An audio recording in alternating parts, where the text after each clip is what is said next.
How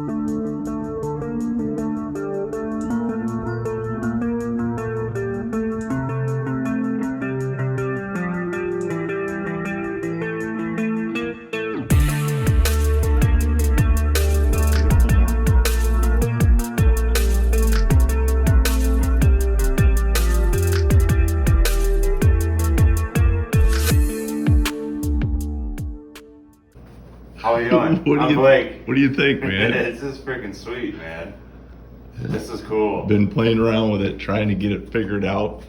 You know, the whole garage and how am I going to make it into a place in which we can Jesus, do some videotaping. Look at this. Yeah. All set, man. You have gone freaking crazy. How you doing? Good to see you, buddy. So that's the one that for your phone. For the phone. So you multiple angles. Yep. So are you actually bringing that camera out too? Yeah, so that camera there will be on an arm. On an arm, and that's the one Yep. that you, okay. Right, and then this camera here, I didn't have the money to buy a GoPro too, so I figured, you know what, the video quality of the phone is awesome. I want to have 2 views.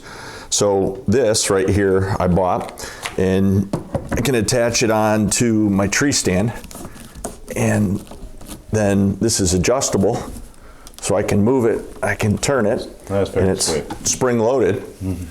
And then I went ahead and camouflaged it. So my cousin Taylor there, he freaking he gets this camera, and it came with like part that you can mount onto your head. It wasn't a GoPro, but it was something similar. But it was like too tight, kind of gave him a headache. Yep. So he thought it was a good idea to put it on his chest, and it would be good. Right. The only problem with that is when you shoot your bow, you shoot like this, right? So if your deer's over there, it's like your chest. It's like, hey, jackass. So did he do it? Did he? No. That would have been funny though. Yeah, I got this on video. No, you don't. I know. But you see how this, like, if you, like, just a little bit of movement, how it shakes, you know? So Think of different mounting options, maybe.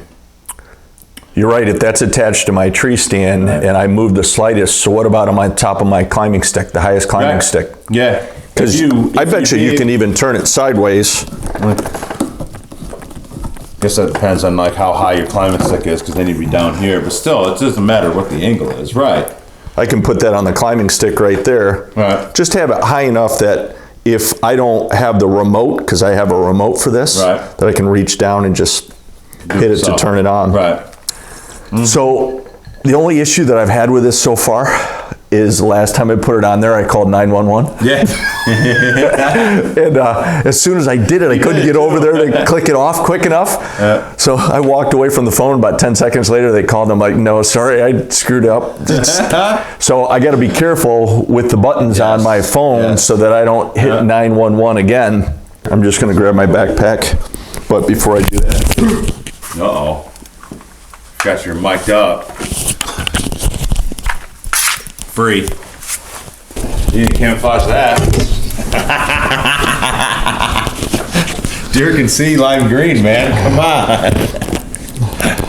Blake's already picked on me because I didn't camouflage this big lime green backpack, but when I get lost in the woods in 2 weeks in Ohio, they can find me using this bright green backpack. So I think I have everything I need for my trip to Ohio to do some scouting this weekend, middle of April. I just want to go through with you guys the stuff that I'm taking that I think is going to be helpful for me out in the field, depending upon whether you guys do scouting trips like this where you have to travel a good distance away. You may add or subtract some of the things that I have on my list. First of all, just real small lunchbox, just to throw sandwiches in, apples, a couple granola bars, stuff like that. And of course, it's got to be camouflaged, right? Got a good pair of Bushnell binoculars if I see stuff out in the woods that I want to take a look at. Got a bandana, still COVID time, never know when you're going to run into somebody, but at the same time as well, can always put some bug spray on this too and put it around my neck in case the bugs are really bad in the woods. Got a range finder that I'm taking with me. I may or may not need, but if I see any areas where I think there's a potential tree near a trail or a food source, then I can also do some ranging to get an idea whether or not certain trees are within range for archery season in the fall. One of the big things that I have is a comfy backpack, and this is important. I'm going to be walking about 7 miles on Saturday, including a 2-mile bike in, and then I'm going to be walking about 5 miles on Sunday, including a 1-mile bike in. So I got a good backpack that's got nice straps on it. It's got a good hip belt on it, so that it's real comfortable not only in the back but also the hips. This Camel backpack too also has a ventilation separation right here, which allows for any sweat to kind of dissipate, because you know if you ever worn a backpack on a hot day, you sweat like crazy in your back. It's got a lot of great packing areas in the front. I make sure I have my keys attached in there for my bike rack for the truck and for the couple cameras I'm going to put up. And then always have a couple carabiners attached there just in case you might need those. Got a couple of water bottles to throw in, which is really important if I'm going to be traveling that far during the day. I want to make sure that I don't run out of water. And then one of the most important things I have is 2 cameras, and I'm going to take these 2 cameras out and put them up in the woods and leave them there for about 4 or 5 months until we come back next time. I just put fresh batteries in them. They've got empty SD cards that have been formatted in them already, the micro SD cards that'll take 5,000 or 6,000 pictures, so plenty enough space to say the least. And some people might ask, why are you going to take a camera way out in the woods where you're not going to see it for 4 or 5 months? Aren't you worried about it getting stolen? Well, from some of the information I've read in other YouTube videos, I'm taking 1 climbing stick along with me. I'm taking my lineman's rope along with me, and I've gone ahead and created some little triangular blocks of wood that kind of look like this, and they have screws sticking out in the back. So what I'm going to do is climb up the tree with a climbing stick, maybe 7.5, 8 feet, use the lineman's rope so I have both hands, and I'm going to go ahead and attach this camera up about 7.5 feet so that it's pointing downward. Got my strap to put around it, and I've got a cable lock here to go ahead and put on it.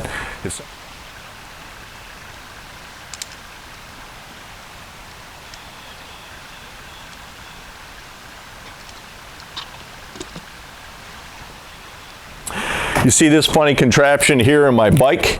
I'm going to mountain bike in the first 2 miles on Saturday, and on Sunday I'm going to bike in 1 mile. And I bought this cargo trailer, and of course I camouflaged it, right? Went ahead and painted that thing up. There he goes, Wendell. That is the most embarrassing thing ever. There he goes through the neighborhood with a flag right on his wagon.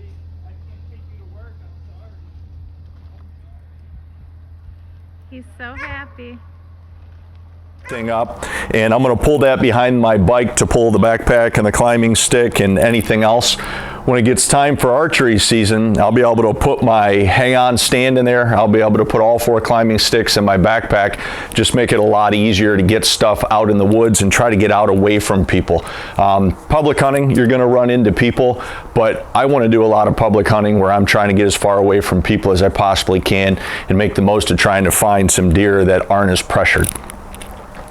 Got my emergency kit just in case. That way I got an emergency blanket in there, which I hope to never need. You know, I got a lighter in here. I've got some Band-Aids and some Neosporin and stuff like that in case I were to get hurt out there. You got to have TP in the woods, right. Biodegradable TP, make right? sure it is tight, like sealed. Yeah, it's very sealed.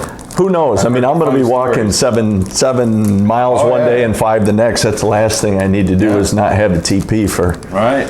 I don't even worry about the TP. If I got to go to nature calls, I use nature. You can get poison ivy one of these days. No, just leaves. That's all you need. If it's that bad. It'll be a little itchy later, won't it? I don't know. I think that's about it. Other than taking my knife with me, you know, just in case. I mean, you know, I'm a big sissy. You can't go in the woods without a freaking knife. Me, I don't go out in the woods without my pistol. So that's you never know what you're going to encounter. And Sasquatch. You never know, man. Or some of the boys from Deliverance. Yeah. Right, that would definitely not be good. So I'm going to take my knife just to protect me if I need to, or make myself feel better about it. Or just bring a banjo, because you know, you get in the woods and you hear banjos, everyone's like, oh no. But if you broke a banjo out and started playing it, Maybe they'd run from me. They'd run. They'd be like, "Oh wow, they're even freaking creepier than we are," and then they'd go away. So hey, food for thought there. Just bring a banjo when you go in the woods. You can't cut. You can't screw anything to the tree. You can't cut any limbs. Nothing. Nope. So yeah. you go up in a tree. It is what it is. Right. And that's why I bought you this gift. Oh, that's what that is. Oh, Yeah. I love gifts. Yep. So I bought you a daisy chain. So that's what this is. All right. Yep. So it'll wrap around the tree. Right. And then you come back around, and then you go ahead and clip it with a carabiner. That's right there. What holds it, and then you just you hang anything you want off it. Get something here, and then this. You know what? And that way you're not screwing into the tree. Right. You can hang your bow. You can hang your backpack. It could be multi-use here. You could use this as an aider. And then I just have one strap I'm taking out for my climbing stick. Oh, no, right. Yeah. Nice thing is I got this little mesh bag to put all my straps in. It's got a hook that I can put like right on my belt or right on the side of the harness, so that as I'm climbing up the tree with the climbing sticks, I can just pull one strap out at a time. Got a map, compass, and marker, and I have my phone for Onyx, but just in case something goes wrong with Onyx, I want to have my map and a marker to be able to mark things I see out in the woods. And this map I also have north labeled on it so that I can use my compass if I do get turned around and my phone isn't working. So definitely important when you're in a new area, especially 7 hours away by yourself, that you have a compass to make sure you have an idea of how to get out of where you are. Got a pair of hip boots over there, and I know there's a couple of streams that I've got to cross. I really don't want to walk 7 miles with wet feet, so I'll strap those to the back. I've got a daisy chain here, and I've got some of these carabiners in my backpack so that I can attach the backpack here, a little mesh backpack with the hip boots onto my back, and that way if I've got to cross any streams, I just take the time to change, get across, and don't get wet. Got a rain jacket over there, and of course layers of clothing. When I'm leaving first thing in the morning, it's supposed to be mid-40s, which isn't too bad. I've got a stocking cap, I've got a hat, got a good pair of socks, a t-shirt, a long sleeve shirt, pair of long underwear. I've got some hiking pants here, and then I've got this nice Sitka fleece that I purchased to put on as layers. That way as the day goes on, I can take layers on and off. Other than that, I think I'm all ready. It's going to be a long trip out there, about 7.5 hours. I got music, maybe some books on tape, and I'm excited to get out to Ohio. Well, I'm on the road to Ohio, probably about an hour into my trip, kind of thinking about what I want to be doing tomorrow. And I was thinking about a funny story that a buddy of mine I was talking to the other day. We had gone up with our girls to the wineries for the day, and he's not a big hunter. He's been out a couple of times here and there, and I was telling him about driving out 7.5 hours to Ohio this weekend to do some scouting for next fall. And he kind of laughed and he goes, "Isn't there enough places to hunt, around here in New York State? How many places are you going to pass that are public hunting areas, and how many deer are you going to pass in 7.5 hours out to Ohio?" And I kind of laughed a little bit and told him, I said, for me, it's about the challenge. It's about doing something unique. It's about having an experience in hunting that I've never done before in my life. And after hunting for 30 years on private property, now it's more of a challenge, and it's more exciting to me to travel to places that you haven't been and try to learn. And to me, being out in nature is a big part of it. The experience of taking a hike and being out and not being at work, not working on your house at home, that's part of the fun of doing this kind of stuff. And when you add in a bonus that you may be creating an opportunity to be able to shoot a buck in an area you've never been in, maybe an average buck, maybe one of your biggest bucks, to me, it's just too much fun to pass up an experience that you have like this.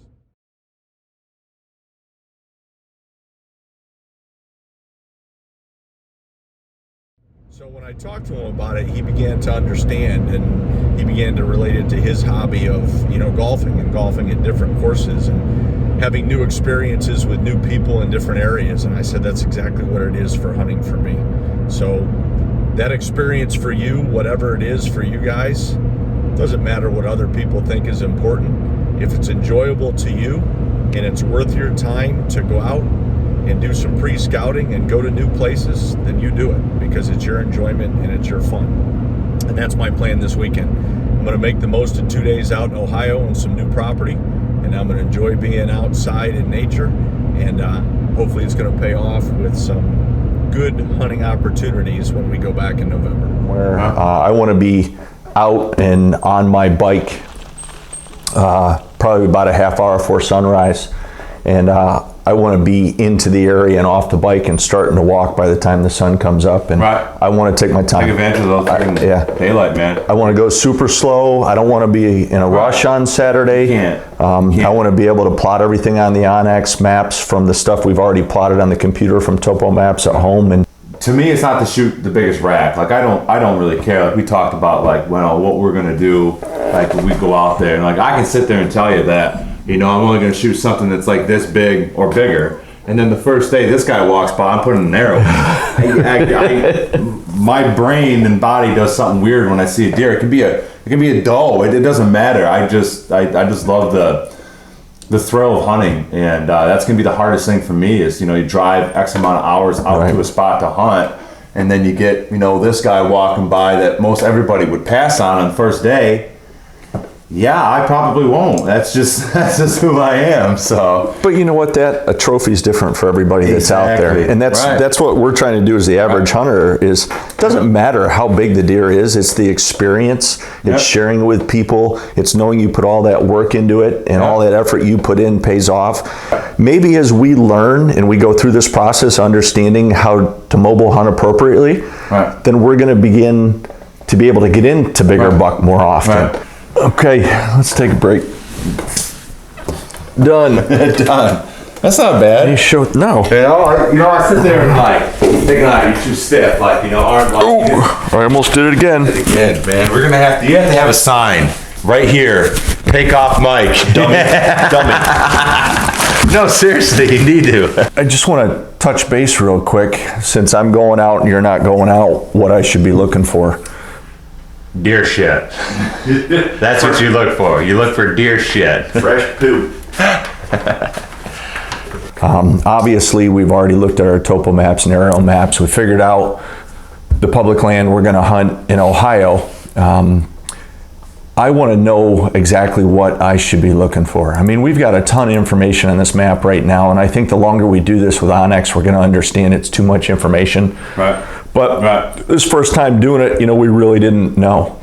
Right. The area in the yellow that you see here, that's going to be my Saturday hike, and you'll see that I got about a 2.5 mile bike ride in, and then I'm going to walk that 6.5 miles that first day.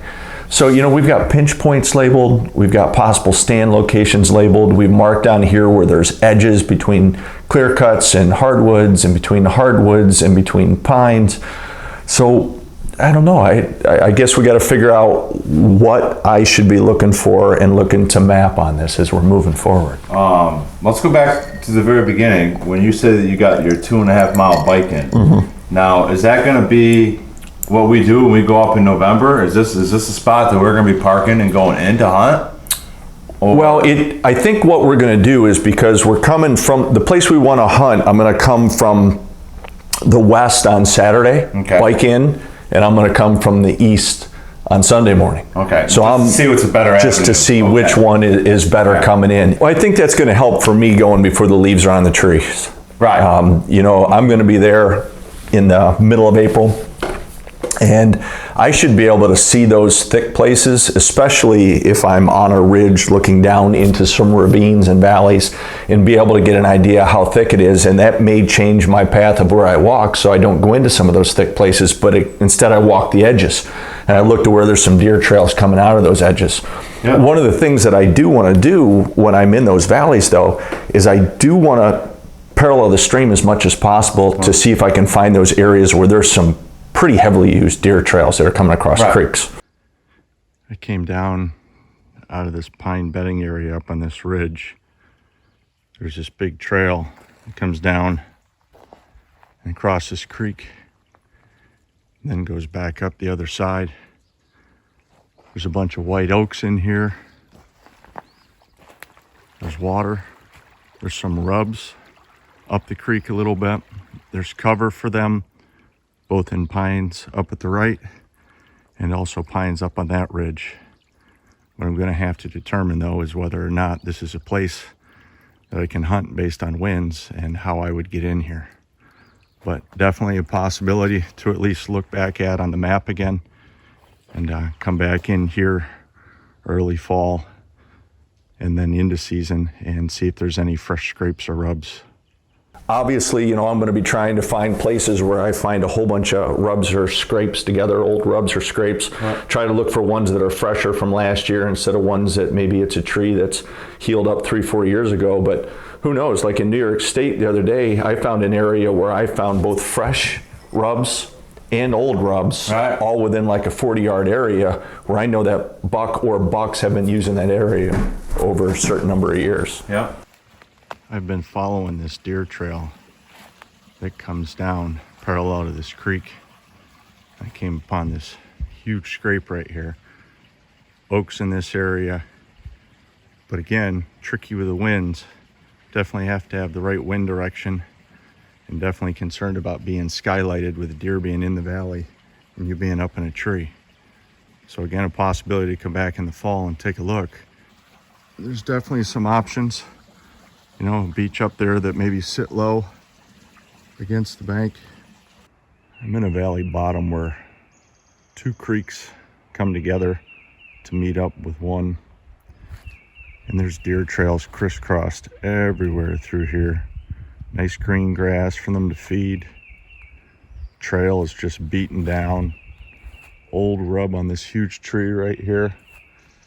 And definitely plenty enough space that you could find a tree to get set up in these oaks so you could have a shot during archery.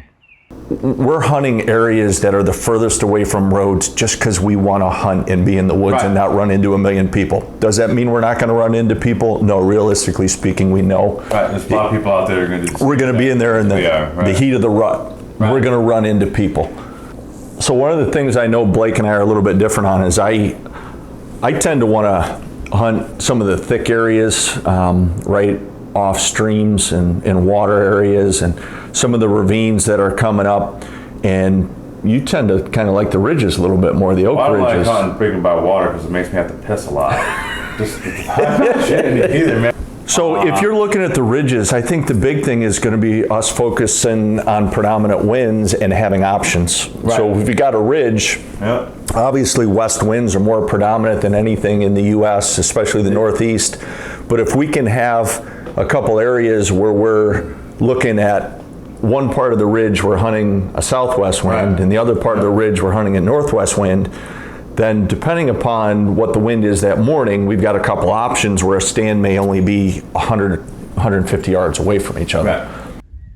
I just came down about 50 yards over the top of the ridge and eastward facing slope, and there's this little bench. There's this buck bedding area right here where you can smell anything coming from the west down over the ridge toward him, and he's got this great view looking down into the thick stuff in the creek bottom, and then a trail and a bench that continues across this ridge right here.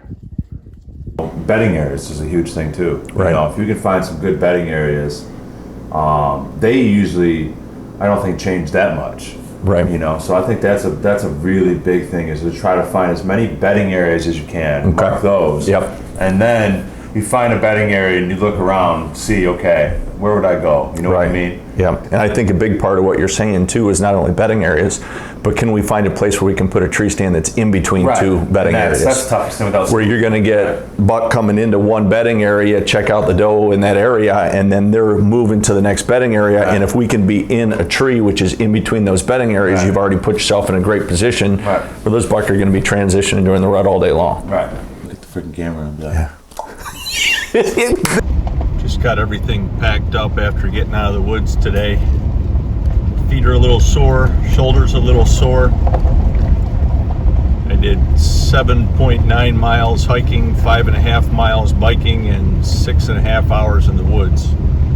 So I'm looking forward to going back to the hotel, getting a shower, grabbing a drink, getting something to eat, and then probably passing out while I'm trying to sort through some of the stuff that I collected on Onyx today and some of the videotaping that I did today.